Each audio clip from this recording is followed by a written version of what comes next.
Thank you all the participants for sparing your valuable time and joining in this informative and technical knowledge sharing session on AML and CFT compliance for DNFBPs.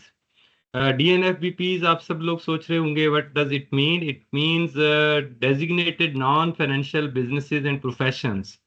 तो इसकी detail जो है वो हम further share करते हैं और specifically आप आज का जो हमारा फोकस होगा that would be on SRO 924 dated 29 सितंबर 2020। तो उसके बारे में हम बताएंगे। इसमें बेसिकली जो DNFB non designated non financial businesses and professions हैं, इसमें कौन कौन लोग आते हैं, उनके लिए क्या क्या कंप्लायंस रिक्वायरमेंट्स है for anti money laundering and counter financing of terrorism. तो इसके बारे में आज हम डिस्कस करेंगे। ऑल्दो AML और counter terrorism financing is a big subject. आप सब लोगों ने देखा होगा कि फैटफ का नाम सब लोगों ने सुना होगा किसी जमाने में कि पाकिस्तान फैटफ की ग्रे लिस्ट से निकल गया, ग्रे लिस्ट में आ गया। और इस तरीके की जो काउंटर टेररिज्म फाइनेंसिंग है या एंटी मनी लॉन्ड्रिंग है, इस सिलसिले में ये एक ऑर्गेनाइजेशन है जिसके मेंबर कंट्रीज हैं। उस सिलसिले में पूरी दुनिया में ये देन एंटी मनी लॉन्ड्रिंग और CFT कंप्लायंस का एक दौर शुरू हुआ, जिसमें पाकिस्तान को भी डेफिनेटली कंप्लायंस करनी पड़ी। और उसके लिए अभी हम फर्दर डिटेल्स देखते हैं सो दैट के you get the background of this. तो anti money laundering and counter terrorism financing globally significant in 1989। इसका आगाज हुआ जबकि एस्टैब्लिश हुआ financial action task force FATF। और इसका जो मेन ऑब्जेक्टिव था that was setting international standard to prevent money laundering.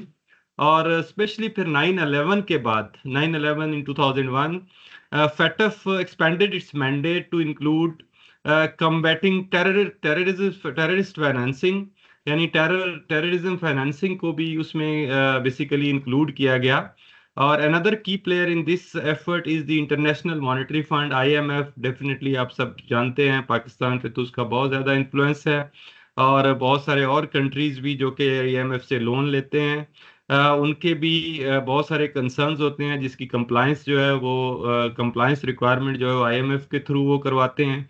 वैसे भी FATF का मेंबर होने के नाते बहुत सारे कंट्रीज के ऊपर ये लागू होता है, जिसके 189 मेंबर्स कंट्रीज हैं जिन्होंने AML और CFT स्टैंडर्ड्स को अडॉप्ट करने के लिए जो एग्रीमेंट है वो साइन किया है। तो इसका बेसिकली मकसद जो है to prevent the financial crimes and disrupt illicit financial inflows, जो भी होते हैं उसको रोकने के लिए इसका क़याम वजूद में आया। अच्छा जी, देन वी सी कि पाकिस्तान में इसका आगाज कब हुआ। The parliament of Pakistan enacted the anti money laundering act AML act in 2010। 2000 ये वो इरा है जब पाकिस्तान आफ्टर द मुशर्रफ रजीम उस माने में 9/11 हुआ। फिर उसके बाद पाकिस्तान में खैर ऑटोमेटिकली अमेरिका से और बहुत सारी फंडिंग एजेंसी से फंड आते रहे, हमें फाइनेंशियल कोई प्रॉब्लम नहीं था, सारा सिलसिला चलता रहा। तो उससे उस वक्त पाकिस्तान को IMF की भी बहुत कम ज़रूरत पड़ती थी। एनी हाउ जब 2008-9 शुरू हुआ, सियासी गवर्नमेंट शुरू हुई, तो उसके बाद then again we had to go to IMF। तो उस सिलसिले में IMF ने और इंटरनेशनल मॉनेटरी फंड ने और बाकी जो एजेंसीज हैं उन FATF एजेंसी जो है उन्होंने पाकिस्तान को मजबूर किया कि आप भी इनेक्टमेंट करें, और specially for the anti money laundering और काउंटर टेररिस्ट फाइनेंसिंग जो है इसके सिलसिले में। तो पाकिस्तान में एक एंटी मनी लॉन्ड्रिंग एक्ट जो है वो पास हुआ 2010, और ये टाइम टू टाइम थोड़ा बहुत अमेंड भी हुआ। और इसमें एक्ट जो अप्लाई होता है to the financial institution specially, शुरू शुरू में ये इसकी एप्लीकेशन थी, बाद में फर्दर अमेंड करके non financial businesses and professions के ऊपर भी एक्सपैंड हुआ, जहाँ पे कोई जो ब्लैक मनी है या टेररिज्म मनी है वो ब्लॉक हो सकती है, या जो एंटी मनी लॉन्ड्रिंग का जो फ्लो है जिसको इम्पैक्ट करता है वो लोग भी इसमें शामिल कर दिए गए। तो इसमें इसको रेगुलेट करने के लिए, इन्फोर्स करने के लिए मिनिस्ट्री ऑफ फाइनेंस के अंडर एक फाइनेंशियल मॉनिटरिंग यूनिट जो है वो स्टेट बैंक के साथ, स्टेट बैंक के अंदर जो है वो एक फाइनेंशियल मॉनिटरिंग यूनिट बनाया गया।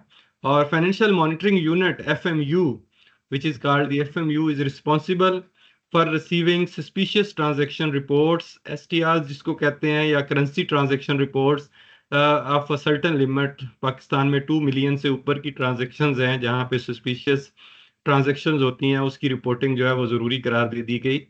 तो these reports help to detect and prevent transactions linked to criminal proceeds, ensuring compliance with AML laws. तो this was the background.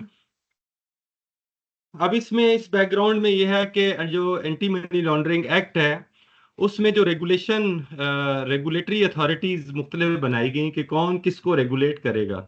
एक तो with in the state bank, ministry of finance के साथ ही ज़ाहिर link है।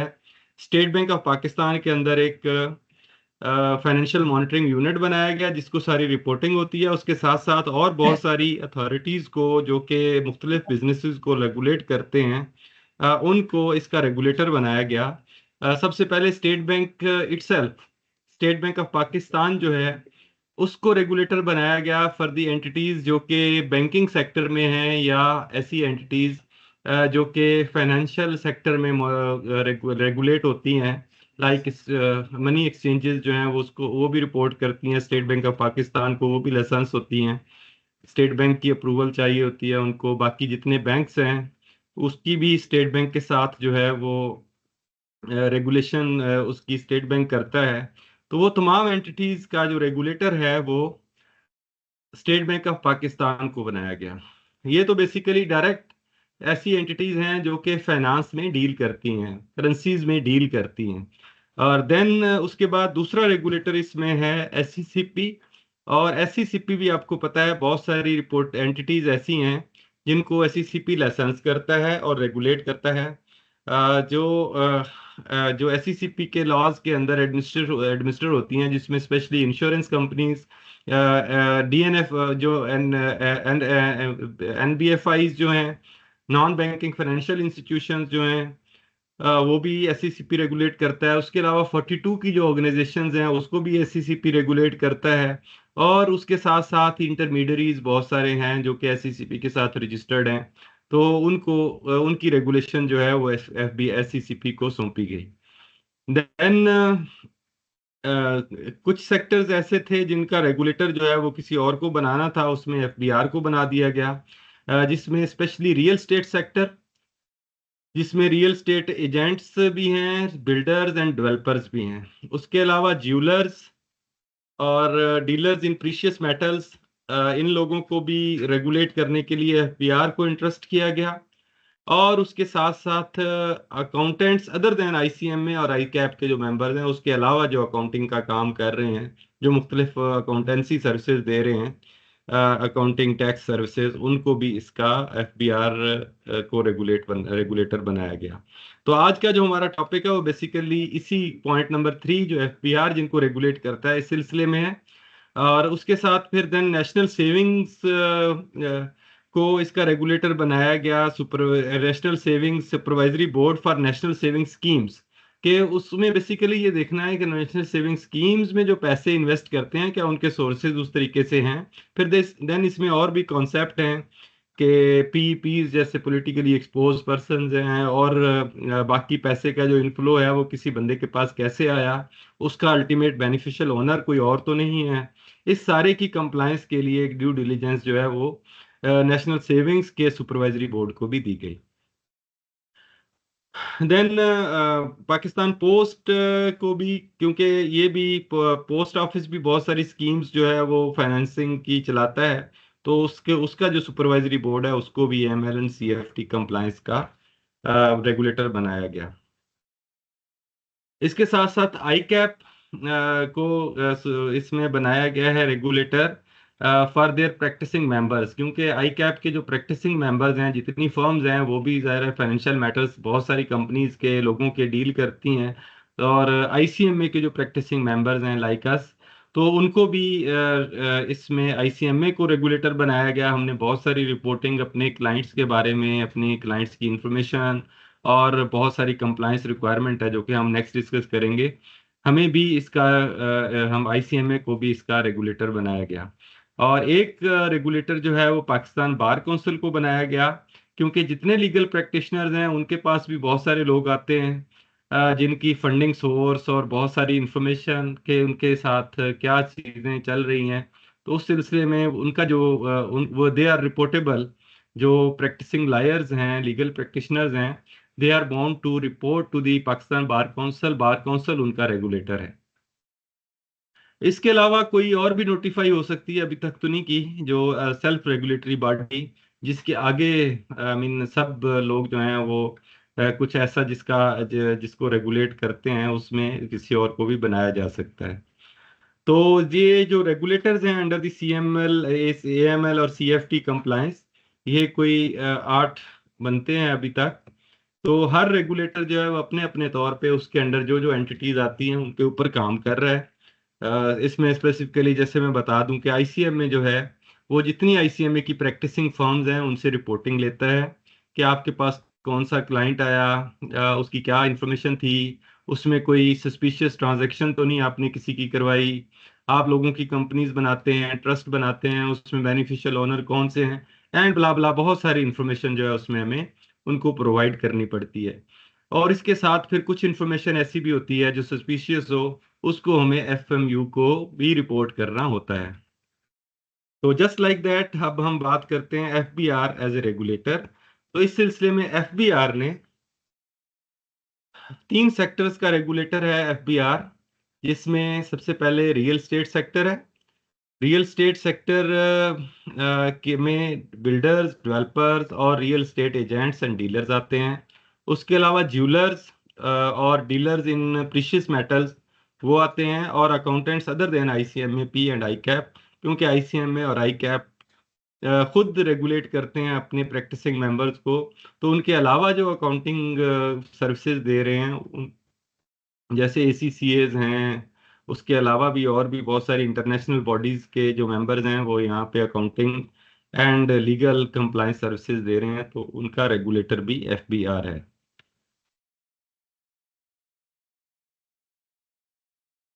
तो इनको तमाम जो ये 3 सेक्टर जिनका मैंने बताया है, इनको नाम दिया गया है designated non financial businesses and professions.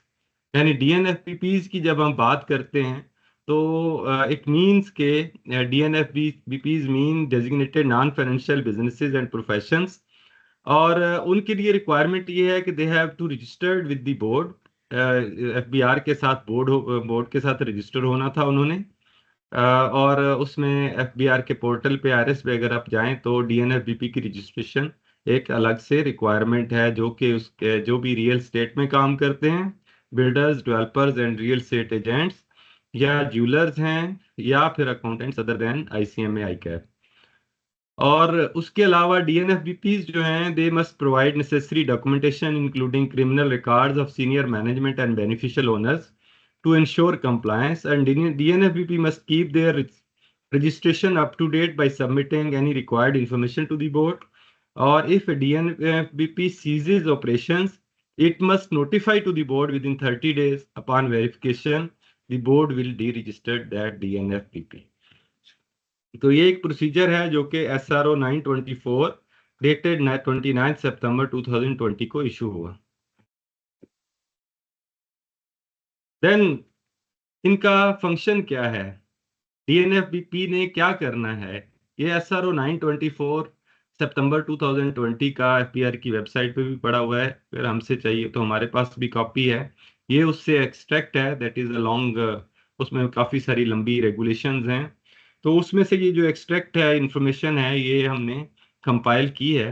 तो उसमें उनके लिए जो रिक्वायरमेंट है उसमें क्या है जी, कि DNFBPs must assess risk related to customers, geographical areas, products, services, transactions and delivery channels, जो सेक्शन 7F है of the anti money laundering act 2010, उसके मुताबिक उन्होंने मेंटेन करना है। अच्छा, रिस्क डॉक्यूमेंटेशन एंड रिपोर्टिंग जो हो सकती है वो क्या है जी, DNFBP में भी document risk assessments and consider are relevant risk factors, keep risk assessments updated, अभी रिस्क की भी हम बात करेंगे कि नेक्स्ट स्लाइड्स में है, and provide risk assessment information to the board when required.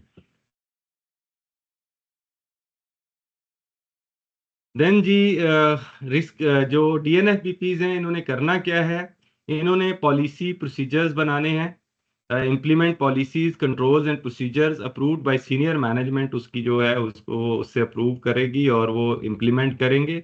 Monitor and enhance controls as needed, apply enhanced measures for high risk scenarios. तो सिंप्लीफाइड इसमें बेसिकली सिंप्लीफाइड रिस्क मिटिगेशन क्या है जी, डीएनएफबीपी में apply simplified measures only when risk are low. यहाँ पे यानी मिसाल के तौर पे किसी भी रियल स्टेट एजेंट के पास एक क्लाइंट आता है, उसकी पूरी इंफॉर्मेशन ली उन्होंने, जिससे उनको सस्पेक्ट हुआ कि उसकी जो फंड्स मैनेजमेंट है या फंड्स हैं ये हमें पता नहीं चल रहा कि इसके लीगल हैं इलीगल हैं या इसके वाइट सोर्स हैं या नहीं है। तो उस सिलसिले में उन्होंने उसकी रिस्क असेसमेंट भी करनी है। डीएनएफबीपी में अप्लाई सिंप्लीफाइड मेजर्स जहाँ पे लो रिस्क है, but not in cases of suspected money laundering और टेररिस्ट फाइनेंसिंग। टेररिस्ट फाइनेंसिंग या सस्पेक्टेड मनी लॉन्ड्रिंग का अगर केस उनके उनके नॉलेज में आता है तो उस सिलसिले में लो रिस्क सिंप्लीफाइड मेजर्स नहीं लेने, फिर हाई रिस्क मेजर्स लेने। Then G, new products, practices and technologies. DNFBP must identify and assess money laundering and terrorist financing risks associated with new products. जैसा कि आपने देखा है बिटकॉइंस हैं या क्रिप्टो करेंसी है या ये वाले काम जो हो रहे हैं उसमें इस तरह के जो रिस्क हैं उनको भी मिटिगेट करना है, आइडेंटिफाई करना है। Business practices and technologies including new delivery mechanism. Before launching any product, practice, or technology, they must conduct a risk assessment and implement appropriate measures to manage and mitigate risks effectively.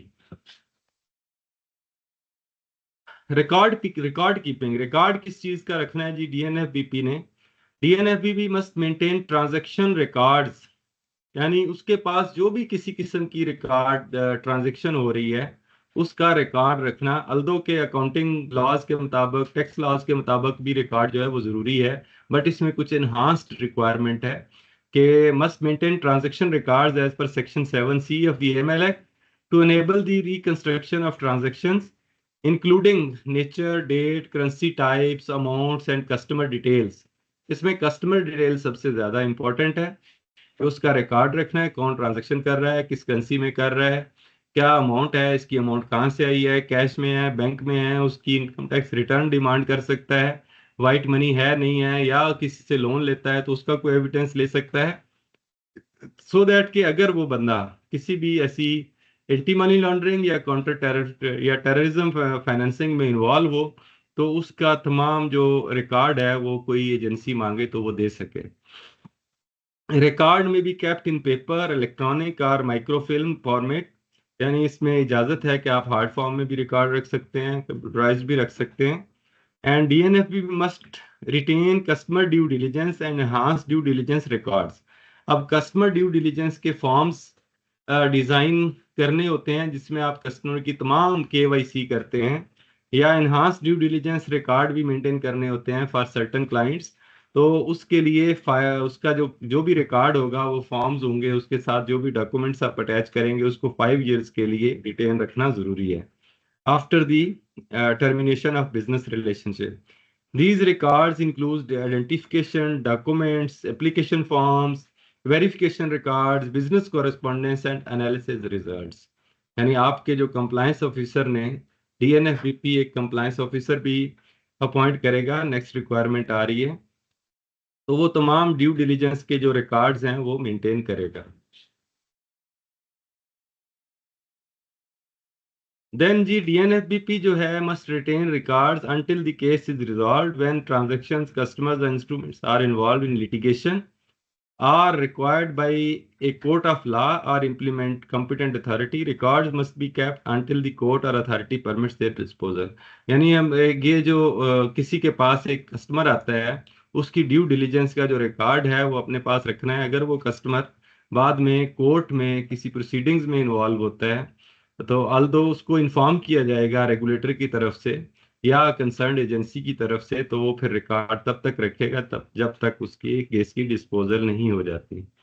डीएनएफबीपी जो है must promptly provide customer due diligence और transaction records to the board यानी FBR को, law enforcement agency जिसमें interior ministry भी आ सकती है, FIA भी आ सकती है, जिसमें मिलिट्री इंटेलिजेंस भी आ सकती है, और FMU as per AML act.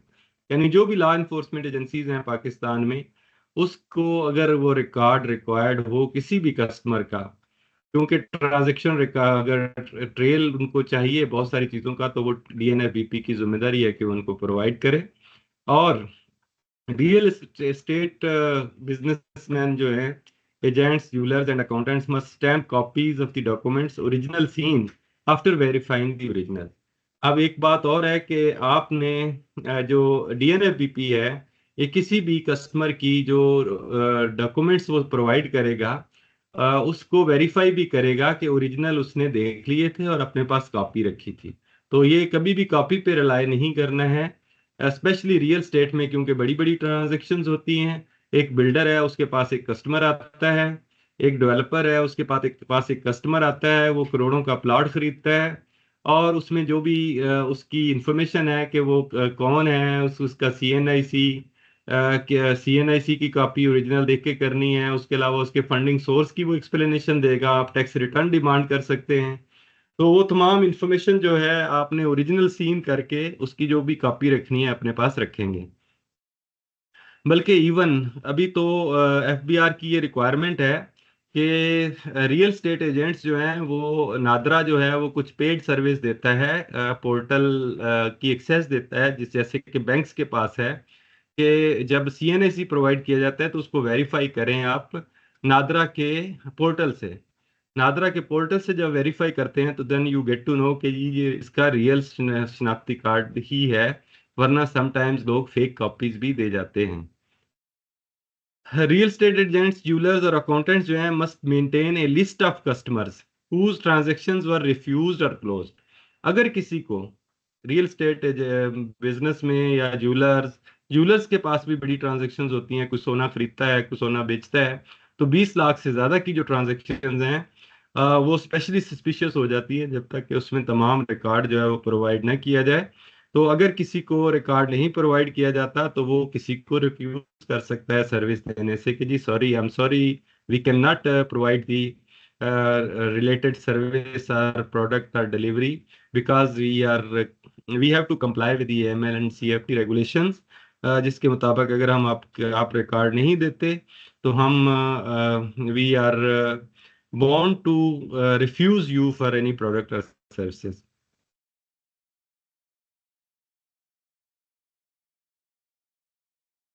अच्छा जी, देन ये तो हो गया रिकॉर्ड कीपिंग और कंप्लायंस प्रोग्राम क्या है DNFBPs के लिए। DNFBPs ने internal policies, procedures and controls develop करने हैं अपने विद इन दी ऑर्गेनाइजेशन।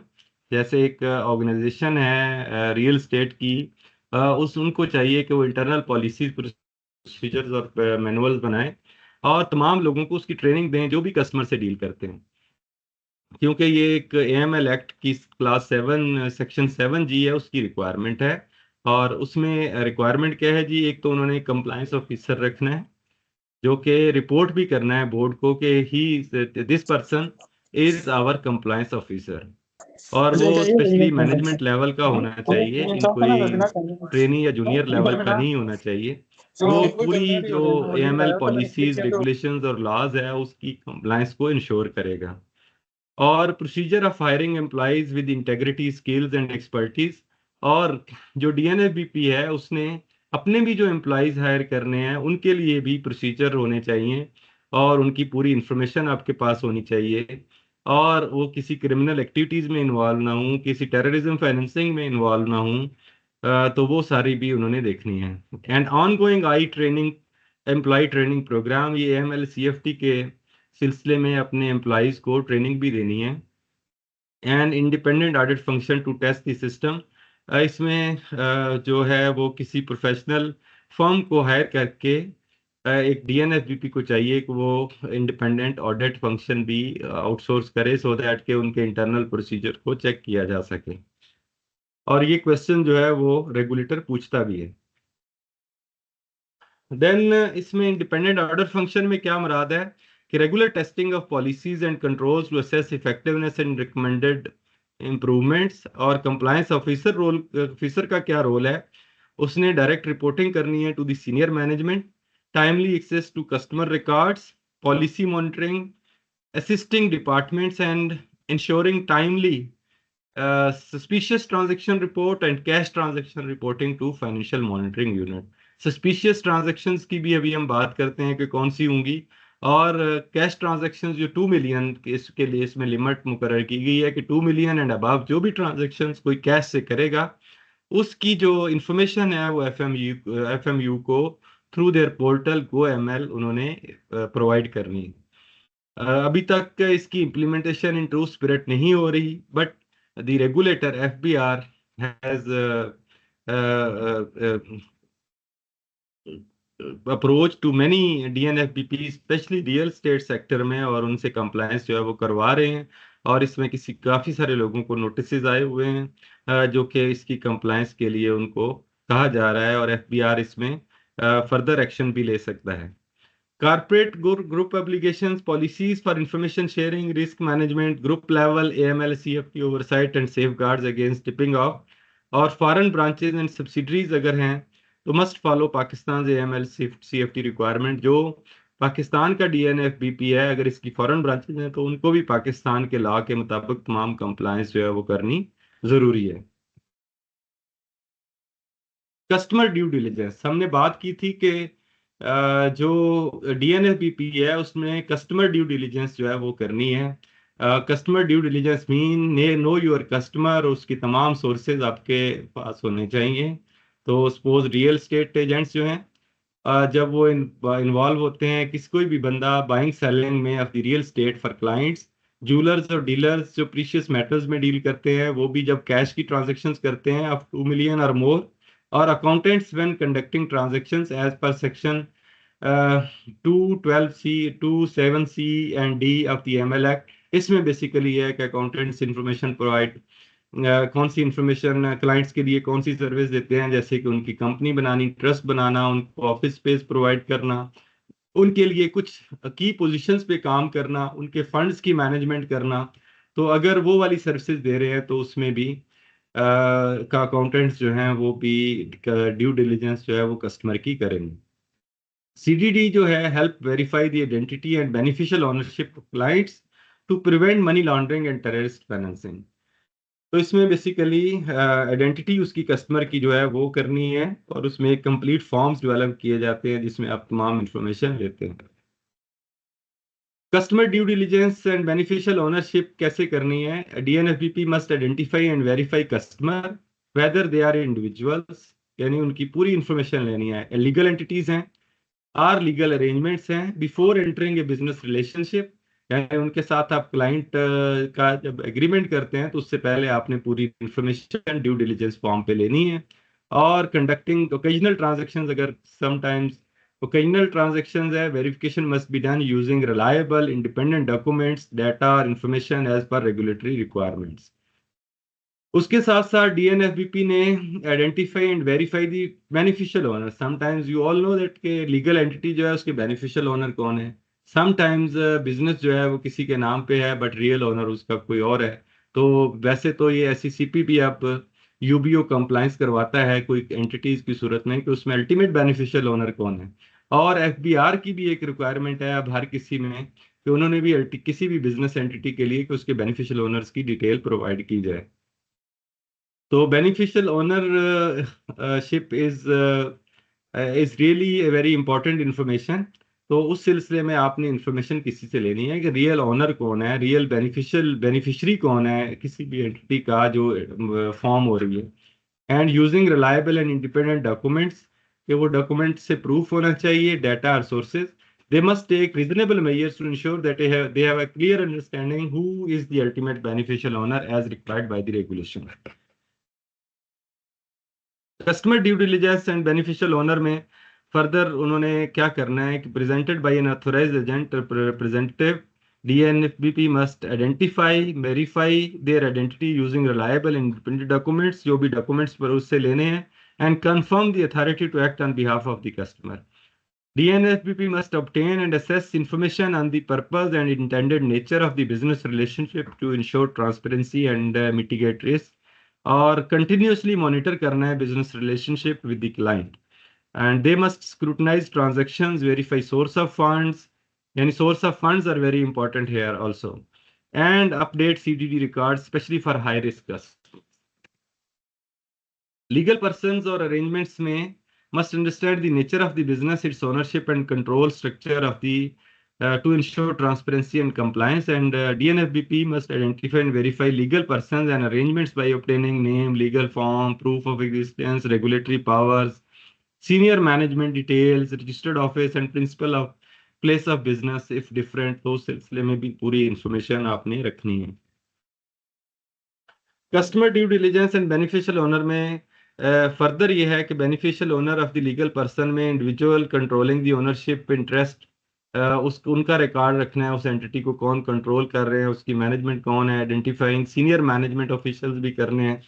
और डीएनएफ भी मस्ट उसमें कुछ लीगल पर्सन ऐसे हैं जैसे ट्रस्ट हैं, तो उसमें सेटलर, ट्रस्टी, प्रोटेक्टर, बेनिफिशरीज उन तमाम की डिटेल्स चाहिए होंगी. वक्फ फॉर सिमिलर अरेंजमेंट्स है तो उसमें भी तमाम इंफॉर्मेशन लेनी है, यानी जिसको भी कोई सर्विस दे रहा है. लीगल पर्सन और arrangement identify as beneficial owner as well. उसके लिए वेरिफिकेशन के लिए रिलायबल और इंडिपेंडेंट डॉक्यूमेंट्स और डाटा चाहिए. नेचुरल पर्सन्स के लिए स्पेशली CNIC, नाइका, पाकिस्तान ओरिजिन कार्ड, पासपोर्ट की कॉपी, फॉर्म बी और alien registration card of the foreign nationals, वो तमाम चाहिए. लीगल पर्सन जो है उसमें आप किसी को भी किसी के साथ भी ट्रांजैक्शन करते हैं तो उसमें बोर्ड रेजोल्यूशन, मेमोरेंडम, आर्टिकल, उसके पूरे डॉक्यूमेंट्स, कंपनी के SECP डिक्लेरेशंस लेटेस्ट जो है वो उनसे लेनी है. लिस्ट ऑफ डायरेक्टर्स लेनी है, identify documents of directors, beneficial owners, account operators के उनके बैंक अकाउंट कौन ऑपरेट कर रहा है. तो दीज सॉर्ट ऑफ इंफॉर्मेशन आपने हर बंदे से लेनी है. जैसे नेचुरल पर्सन से वो वाली इंफॉर्मेशन, लीगल पर्सन से ये कंपनी की documentation, legal arrangements, trust deeds वगैरह हैं, ट्रस्ट वगैरह हैं तो उसमें trust deeds, registration documents, bylaws, identity documents of authorised person and governing body members की तमाम की डिटेल चाहिए होगी. यानी एक रियल स्टेट एजेंट के पास एक बंदा आता है, वो अगर लीगल एंटिटी है, उसने कोई प्रॉपर्टी खरीदनी है तो ये तमाम इंफॉर्मेशन उसको अपने पास रखनी है. और कस्टमर ड्यू डिलीजेंस फॉर्म जो है वो भी फिल करके अपने पास रखना है. अगर गवर्नमेंट एंटिटीज हैं, गवर्नमेंट एंटिटी का अपने आप को कोई कहलाता है तो उसमें भी जो अथोराइज पर्सन है, लेटर ऑफ अथोराइजेशन एक प्रॉपर अथॉरिटी से होना चाहिए, उसको रिकन्फर्म करना है. और उसके बाद अथोराइज पर्सन के CNIC की कॉपी भी अपने पास रखनी है. और अगर हो सके तो confirmation from the concern department जो है वो भी आपने अपने तौर पे करनी है.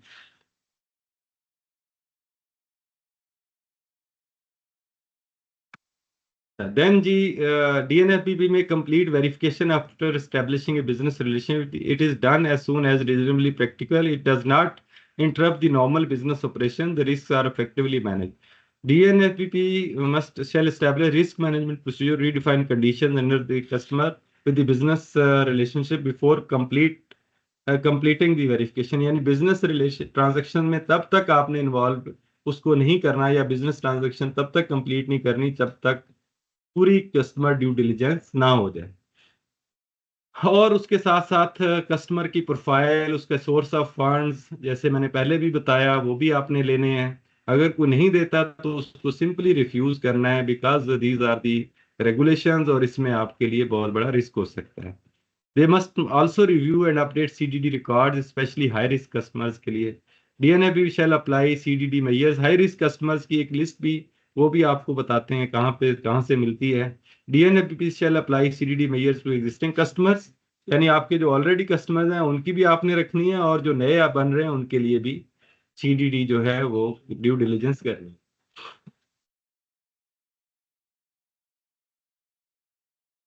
अच्छा जी, इसमें स्पेशली एक ड्यू डिलीजेंस है जो पॉलिटिकली एक्सपोज पर्संस हैं उनकी, और उनके क्लोज एसोसिएट्स, उन वो स्पेशली उसमें भी रिस्क हो सकता है कि उनके फंड्स की जो है वो स्पेशली आपने डिटेल्स लेनी है. System to identify PPs and their associates before and during the business relationship, obtain senior management approvals before processing with the transaction involving politically exposed persons, or verify the source of wealth and funds of PP related customers, or maintain enhanced ongoing monitoring of such relationships. यानी जो politically exposed persons हैं, जो किसी election में खड़े होते हैं, किसी उसके क्लोज रिलेटिव्स हैं, उसके भाई बहन या बीवी हैं, तो उनके सिलसिले में स्पेशली आपने जो फंडिंग है उसके सोर्सेज और उनकी कंप्लीट इंफॉर्मेशन अपने पास रिकॉर्ड करनी है। सिंप्लीफाइड ड्यू डिलीजेंस ये है कि लो रिस्क असेसमेंट्स है और उसके लिए आइडेंटिटी वेरीफाई करनी है after starting a business relationship, less monitoring है उसमें, and inferring purpose from the transaction instead of collecting detailed information. No SDD if there is any suspicion of money laundering और terrorist financing. अगर इस तरह की होती है तो फिर सिंप्लीफाइड ड्यू डिलीजेंस नहीं होगी, फिर एनहांस ड्यू डिलीजेंस होगी। Counter measures against high risk countries. A regulated person must implement countermeasures as directed by the federal government based on the recommendations from National Executive Committee whenever required. इसका आपको बताऊंगा मैं कि कौन सी websites हैं, उसमें आपने उनको वेरीफाई करने हैं।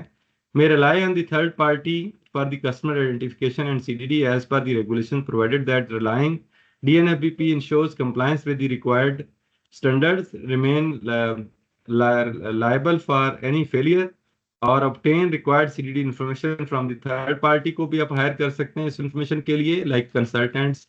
वो भी आपको ये इंफॉर्मेशन प्रोवाइड करेंगे किसी कस्टमर की अगर आपने ड्यू डिलीजेंस करनी है तो आप थर्ड पार्टी के थ्रू भी करवा सकते हैं। और ensure third party supervise by an AML CFT regulatory authority, जैसे कि ये अकाउंटेंट्स की फर्म्स हैं वो उनकी ऑलरेडी रेगुलेशंस हो रही है तो उस सिलसिले में आप उनको इन्वॉल्व कर सकते हैं। Reliance on the corporate groups. If DNFBP relies on third party within the same corporate group, the requirements are met if the corporate group follows CDD and record keeping. Compliance is supervised by a regulatory authority, and country risk consideration must evaluate country risk before relying on the third party based on available risk information. अच्छा जी, then ये है कि targeting financial TFS। ये targeting financial transaction जो हैं pursuant to section 7H of the to comply with TES the DNFBP shall DNFBP must screen customers to detect matches with the designated prescribed persons listed in the official SROs and notifications। ये official SROs और notification बहुत सारे persons के issue होते हैं कि वो suspicious हैं, वो आपको मैं वेबसाइट नेक्स्ट स्लाइड पे दिखाता हूँ। इफ मैच इज फाउंड, यानी उसमें आपने वेबसाइट पे देखना है कोई भी बंदा ट्रांजैक्शन के लिए आ रहा है, अगर उसमें होता है तो must freeze assets, reject transactions and deny services, उसको सर्विस आपने नहीं देनी। All such cases must be reported to the board, FMU and AML जो भी अथॉरिटीज हैं उनको, and DNFBPs must comply with the AML act, UNSC act 1948 and anti terrorism act 1997 other regulations. DNFBPs cannot provide financial services to prescribed entities, persons, and must continuously monitor business relationship, taking immediate legal action if any link is so found. Reporting of STR and CTR. ये suspicious transaction और CTR financial monitoring unit को आपने कोई भी जो DNFBP है, जो non designated non financial businesses and professions हैं like real estate, builders, developers and agents, उसके अलावा ज्वेलर्स और अकाउंटेंट्स अदर देन ECMA और CBE, उन्होंने FMU को CTR कैश ट्रांजैक्शन रिपोर्ट और सस्पिशियस ट्रांजैक्शन रिपोर्ट करनी है अगर उनको कोई ऐसा क्लाइंट उनके पास आता है। और उसके अलावा any violation of these regulations will result in sanctions as, यानी कि जो अगर DNFBP जो है जो कि रेगुलेटेड है, अगर वो ऐसा काम नहीं करता तो उसके ऊपर सैंक्शंस लग जाएंगी, वो किसी को सर्विस प्रोवाइड नहीं कर सकेगा और वो उसका लाइसेंस कैंसिल हो सकता है और वो काम करने के काबिल नहीं रहेगा। ये देखें जी कि जो FMU को जो रिपोर्ट करनी है, गो AML की साइट है, आप goamlweb.fmu.gov.pk पे जाएंगे तो वहां पे पहले तो लॉगिन होना है। लॉगिन होने के लिए अगर आप फर्स्ट टाइम हो रहे हैं तो आपको उसमें यूजर ID पासवर्ड बनाना है और देन उसके अंदर आपने सस्पिशियस ट्रांजैक्शंस को रिपोर्ट करना है।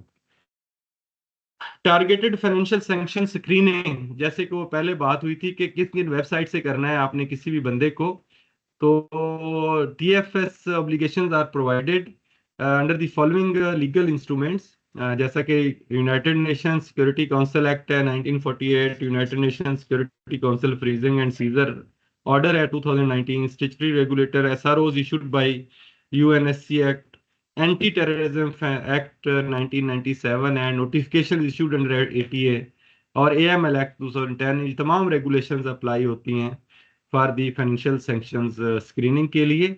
और इसके लिए government of Pakistan under UNC act gives effect to the decisions of the United Nation Security Council whenever consolidated list is operated maintained by the relevant sanction committee. The details of sanction imposed by the UNSC along with the consolidated list are available on the UNSC Sanctions Committee website at the following links। ये links दिए हुए हैं जी बहुत सारे UN के, इसके ऊपर आप किसी भी बंदे को सर्च कर सकते हैं। और इसका दूसरा तरीका ये है कि आपके पास कोई भी बंदा आता है, इस पे सर्च करेंगे, नॉट फाउंड अगर आ गया तो उसका स्क्रीनशॉट करके आपने रखना है, यानी नॉट फाउंड। अगर फाउंड हुआ है तो फिर उसके साथ तो ट्रांजेक्शन नहीं करनी, उसको फौरन डिनाई कर देना। Then ministry of foreign affairs जो पाकिस्तान की है वो भी SROs इशू करती है, keeping in view the UNSC resolutions, और उसमें SRO इशू करती है in addition to the other measures in accordance with the UNSC regulation and are available publicly at the link. MOFA जो है पाकिस्तान की mofa.gov.pk, और जो सिस्टिव है .gov.pk, इसमें UNSCR सेंक्शन जो हैं उसमें वो पर्सन जो हैं वो दिए हुए होंगे। वहां पे जाके अगर आपने देखना है ये बंदा इसमें फॉल करता है, नहीं फॉल करता तो आप उसके साथ ट्रांजेक्शन कर सकते हैं। अगर फॉल करता है तो देन सिंपली रिफ्यूज, और उसका फिर आपने रिपोर्ट करना है FMU को।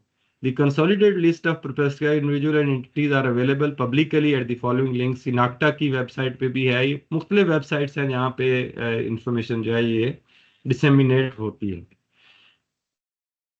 तो विद दिस आखिरी 10 मिनट है हमारे पास क्वेश्चन आंसर सेशन के, और ये प्रेजेंटेशन जो है this is extract from the AML act, CFT, AML, CFT और मुख्तलिफ वेबसाइट से इंफॉर्मेशन ली गई है। उसके अलावा SRO 924 जो सितंबर 2020 का है, उसमें से इंफॉर्मेशन कंपाइल करके आपकी नॉलेज के लिए दी गई है। इसमें अगर इसको हम सिंपली कंक्लूड करें तो जो स्पेशली रियल स्टेट में काम कर रहे हैं लोग, real estate agents, builders, developers, अगर वो ऑलरेडी रजिस्टर्ड हैं DNFBP के साथ तो ठीक है, अगर नहीं है तो उनको रजिस्टर होना चाहिए। Number 2, they should maintain internal control policies and procedures. एक पूरा मैनुअल उनको बनाना चाहिए कि कस्टमर आता है उससे कौन कौन सी इंफॉर्मेशन लेनी है। तीसरी चीज, उन्होंने एक कंप्लायंस ऑफिसर रखना है और उसकी इंटीमेशन FPR को देनी है। और चौथी चीज ये है कि उन्होंने फिर अपना रिकॉर्ड जो है वो कस्टमर ड्यू डिलिजेंस फॉर्म्स जो होंगे अपने पास बनाए हुए, उनके पास कोई भी कस्टमर आता है कोई नई प्रॉपर्टी खरीदने के लिए, इवन ट्रांसफर के लिए, तो उससे पहले इंफॉर्मेशन फिल इन करवानी है। इंफॉर्मेशन फिल करवा के उससे रेलेवेंट डॉक्यूमेंट्स लेने हैं, और पूरे डॉक्यूमेंट्स जो हैं वो आपके पास उसके होने चाहिए, सोर्स ऑफ फंड, उसका नाई कॉप, उसकी CNIC की कॉपी, अगर कोई लीगल एंटिटी है तो उसकी बोर्ड रेजोल्यूशन, पिछली स्लाइड्स में मैंने बताया था, वो तमाम डॉक्यूमेंट्स रख के फिर ट्रांजैक्शन करनी है। फर्दर ये है कि जो वेबसाइट बताई है वहां पे उसका CNIC डाल के या नेम सर्च करके आपने देखना है, इफ नॉट फाउंड तो तब ये ट्रांजैक्शन करनी है, किसी के साथ किसी को अलाउ करना है। और छठी चीज ये है कि अगर आपको कोई सस्पिशियस बंदा लगता है और वो कहता है कि ट्रांजैक्शन नहीं होनी चाहिए, आप मुझे इनकार नहीं कर सकते, तो तब आपने FMU को रिपोर्ट करना है। और सेवंथ वन इज कि अगर कोई कैश ट्रांजैक्शन 2 मिलियन से ज्यादा करता है और उसके फंड्स के सोर्स नहीं बताता, और तो आपने FMU को CTR कैश ट्रांजैक्शन रिपोर्ट जो है वो भी रिपोर्ट करनी है। तो this is the takeaway, और इस सिलसिले में जो भी क्वेश्चन आंसर है उसके लिए हम हाजिर हैं इंशाल्लाह। उसके बाद भी कोई भी गाइडेंस चाहिए होगी आप हमें, you can write to us. Email address दिया हुआ है miaramzan@tmrc.com.pk। उसके अलावा भी हमारी वेबसाइट पे भी ईमेल एड्रेस हैं, आप हमें हमें अप्रोच कर सकते हैं। और इसमें जो भी फर्दर इंफॉर्मेशन चाहिए AML CFT के हवाले से, इसकी रेगुलेशंस के हवाले से, अगर FBR का ऑडिट आता है उसमें कोई असिस्टेंस चाहिए, तो ये तमाम हमको आपको प्रोवाइड कर सकते हैं। तो with this thank you so much for sparing your valuable time and now question answer.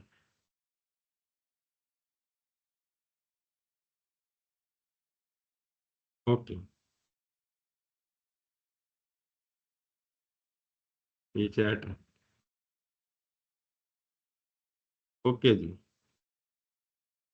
तो जी देर आर सर्टन क्वेश्चंस जो कि हमारे पास आए हैं। उसमें यह है कि are there FBR enforce training और certification programme for compliance officers. नहीं, उसमें कोई एफबीआर का अपना प्रोग्राम कोई नहीं है। इसी तरीके से प्रोफेशनल ऑर्गेनाइजेशन लाइक अस और अदर इंस्टीट्यूशंस जो हैं वो करवाते हैं, और इसमें कोई सर्टिफिकेशन नहीं है। Compliance officer basically must be aware with the requirements of SRO 924। 924 जो एसआरओ है वो बहुत ज़्यादा बड़ा नहीं है, बट अलॉन्ग विद दिस उसने बहुत सारी और चीज़ें भी सीखनी है। जिससे एएमएल एक्ट की रिक्वायरमेंट क्या है, उसके साथ साथ बहुत सारी और एफएमयू की साइट पे बहुत सारी चीज़ें पड़ी हुई हैं, उसमें देखना है। यूएनसीआर, यूनाइटेड नेशन सिक्योरिटी काउंसिल जो है उसके जो एसआरओज हैं, मिनिस्ट्री ऑफ फाइनेंस के एसआरओज हैं, उन सब को देखते हुए आप उसको विजिलेंट रहना है और तमाम इंफॉर्मेशन पूरी करनी है। एएमएल ऑडिट्स जो हैं, internal audit mean independent internal audit की फ्रीक्वेंसी कम से कम ये आपको क्वार्टरली होनी चाहिए। क्वार्टरली आप देखें कि जितने कस्टमर्स आपके पास आए हैं उनकी तमाम इंफॉर्मेशन इम्प्लीमेंटेड है या नहीं है। अ, जी, हाउ कैन स्मॉल और medium size firms implement effective AML CFT system. जी, ये उन्होंने सेक्टर डिफाइन किए हैं, उसमें साइज डिफाइन नहीं किया। बेशक सेक्टर एक रियल एस्टेट एजेंट है, वो छोटा सा बिजनेस भी करता है, even then he has to be registered with the FBR as a DNFBP. और उसके पास जो भी कस्टमर आता है उसने इंफॉर्मेशन रखनी है, उसमें साइज डिपेंड नहीं करता। बेशक स्मॉल एंटिटी भी हो, इफ एनीथिंग इज इम्प्लीमेंटेड या उसकी रेगुलेशन है, वो बेशक छोटा हो बड़ा हो सबके लिए एक ही है। हाँ, वो ये कर सकता है कि उसमें आउटसोर्स कर सकता है, क्योंकि उसके पास एक ऑफिसर को अपनी रिस्पॉन्सिबिलिटी इंटरनल दे सकता है और उसके बाद कुछ आउटसोर्स करके जो है वो सर्विसेज ले सकता है। देन देर इज क्वेश्चन कि sir how it is possible to for normal state agent to perform these activities. यही मसला है, अभी तक बहुत सारे लोग नॉन कंप्लायंट हैं। आप स्मॉल स्टेट एजेंट की बात कर रहे हैं, बहुत सारे बिल्डर्स, डेवलपर्स और सोसाइटीज जो हैं और हाउसिंग प्रोजेक्ट्स जो हैं वो भी अभी तक इम्प्लीमेंट नहीं कर सके। एफबीआर के नोटिसेस 2020 से इशू होना शुरू हुए थे, और आपको शायद पता हो कि जो बिल्डर्स थे उनके लिए ये भी रिक्वायरमेंट थी कि अगर वो डीएनएफबीपी में रजिस्टर्ड हूँ तो तब उनको वो एमनेस्टी थी। और वो जो रिक्वायरमेंट थी जो बिल्डर्स का जो कि एमनेस्टी 2020 में आई थी, उनके लिए वो इसी तरीके से थी कि वो डीएनएफबीपी में एफबीआर के साथ रजिस्टर्ड हूँ और वो सर्टिफिकेट भी प्रोड्यूस करें। Then for most of the jewellers and real estate agent the application is practically impossible. आप सही कह रहे हैं, उन्होंने बहुत सारे हड़तालें भी की हैं, ज्वेलर्स ने स्पेशली, और रियल एस्टेट एजेंट्स भी जो हैं वो भी कोशिश करते रहते हैं। ज्वेलर्स ने तो काफ़ी दफ़ा हड़ताल की है, इसीलिए इम्प्लीमेंटेशन जो है इसकी उस लेवल पे नहीं हो सकी अभी तक। तो वो मेरे नॉलेज के मुताबिक जो बड़ी हाउसिंग सोसाइटीज़ हैं, हाउसिंग प्रोजेक्ट्स हैं, उनसे इम्प्लीमेंट किया है। काफ़ी सारे लोगों ने कर भी लिया है, कुछ मेरे क्लाइंट्स भी हैं जिनके हमने इम्प्लीमेंटेशन करवाई है। But there are many around 95%, 98% are still जहाँ पे इम्प्लीमेंटेशन अभी नहीं हुई। देन अली हुसैन साहब का एक क्वेश्चन है, if the CTR relates to the director of the reporting entity, can you involve the said director to resolve the matter within the reporting entity rather than reporting to FMU। ये आप कह रहे हैं कि internal, उसमें तो खैर आपका कस्टमर तो नहीं है, उसमें सीडीडी बेसिकली और कोई भी जो एक्सटर्नल रिलेशन है उसके साथ है।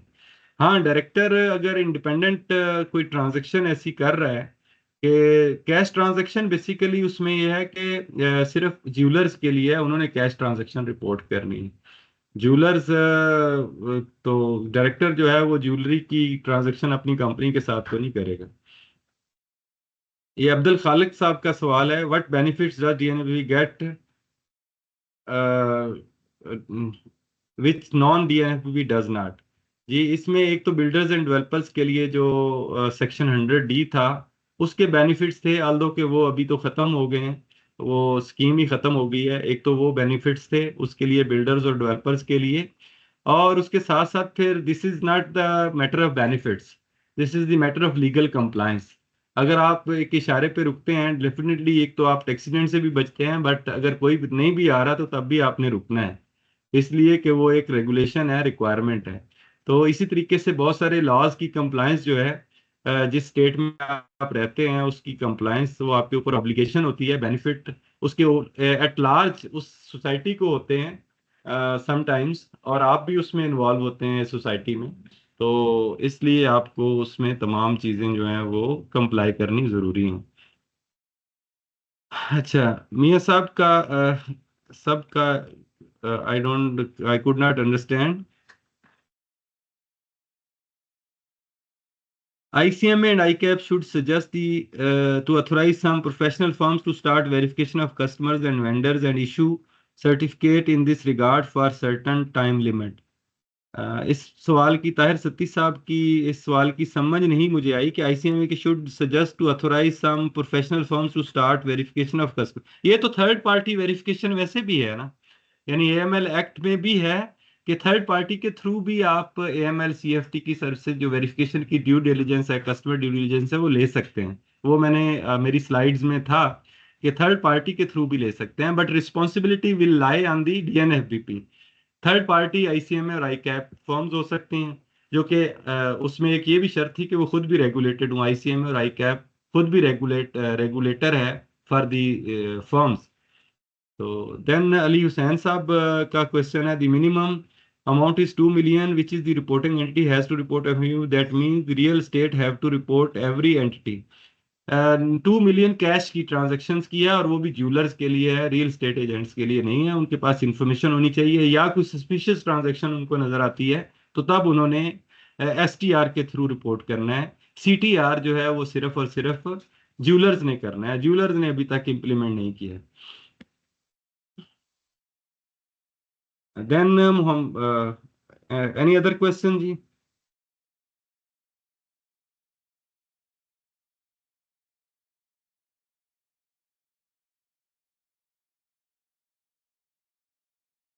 और एक चीज और ध्यान में रखें, क्योंकि बैंक भी इसमें रेगुलेटर है। बैंक का रेगुलेटर स्टेट बैंक है, और वो भी रिपोर्टिंग एंटिटी में फॉर्म फाइल फॉल करता है। तो आपकी जो कैश ट्रांजैक्शन 2 million से ऊपर होती हैं, बैंक भी आपसे सोर्स पूछता है, और देन वो भी CTR जो है वो रिपोर्ट करता है।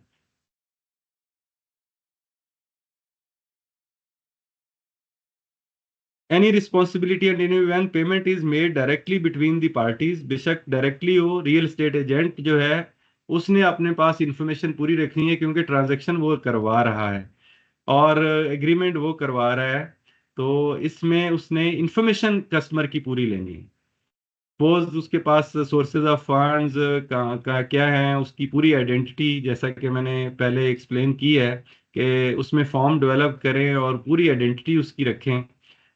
उसका CNIC की कॉपी, CNIC को ओरिजिनल से वेरीफाई करके स्टैंप करके रखेंगे जी, originally scene.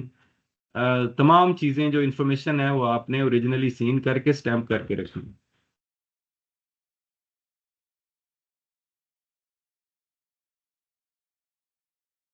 Any other question जी? अच्छा जी, एक और क्वेश्चन है, there be any responsibility of any STR if the entity is between reporting entities? Can there be responsibility of any STR if the entity is between reporting entities? Ali sahab, आपका question समझ नहीं आया। Is there any STR if the entry is between reporting entity? हाँ ठीक है, definitely.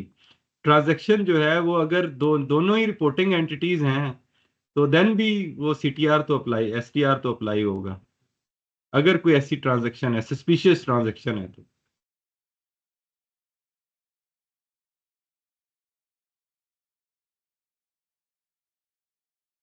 जी, gateway hub से है जी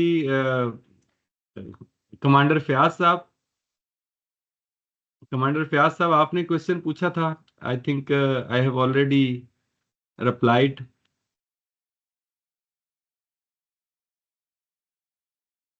जी। Primary issue of cash dealing is the difference between market value and FPR value. जी ये है, लेकिन अगर किसी एजेंट के बारे, एजेंट के इंफॉर्मेशन में तो वो आती ही आती है जी। तो प्रिंसिपली तो करनी चाहिए कैश डीलिंग और कैश ट्रांजैक्शंस, लेकिन बहुत सारी चीजें अभी नहीं हो रही हैं, आहिस्ता आहिस्ता इम्प्लीमेंट होंगी। अभी मैंने बताया है कि 98% कंप्लायंस नहीं हो रही। अगर मैं इस्लामाबाद की बात करूं तो इवन मेरे क्लाइंट्स में बहुत सारे बिल्डर्स डेवलपर्स हैं, उसमें से भी कोई चंद एक हैं जिनको हमने मीन जिनको नॉलेज दिया, जिनको इंफॉर्मेशन दी कि ये एमएलसीएफटी की रिक्वायरमेंट जो है वो है और डीएनएफबीपी हैं, और कुछ को देन कभी नोटिस आया एफबीआर से तो तब उन्होंने कंप्लाई करना शुरू किया, और अभी भी फुल कंप्लायंस नहीं है। इसमें अभी काम होना है। और आपको शायद अंदाजा हो कि इसका एक अलग से डीएनएफबीपी का विंग है एफपीआर में। और जो डीएनएफबीपी का विंग है एफबीआर में, और उसके साथ जो सीटीओज हैं या आरटीओज हैं, उसमें भी अलग से विंग इसका बनाया गया है, और इसका एक डिफरेंट सेटअप है। जैसे इस्लामाबाद से लेकर पेशावर तक और इधर जेलम तक उसका एक ही विंग है जो कि इधर इस्लामाबाद में है, जिसको हेड करते हैं ज़ियाउल्लाह खान साहब अभी, और उससे पहले एक और ऑफिसर थे। तो वो तमाम एरिया को देख रहे हैं, और अभी तक इम्प्लीमेंटेशन जो है वो अपने तौर पे कर रहे हैं। बहुत सारे लोगों को नोटिस भी आए हैं, और बहुत सारे लोग रजिस्टर्ड भी हैं, और कुछ लोग ऐसे भी हैं रियल स्टेट और बिजनेस डेवलपर्स और बाकी लोग जो कि डीएनएफबीपी में खुद रजिस्टर नहीं हुए, लेकिन ऑटोमेटिकली एफबीआर ने भी कर दिया था 2020 में।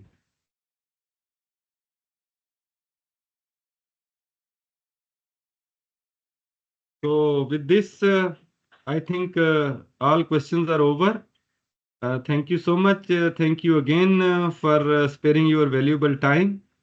Thank you so much. And I would like to thank my team as well, Ms. Fajar, Mr. Noman, or Mr. Saad for arranging, for making all the arrangements. And thank you, my team as well. Thank you. Thank you all.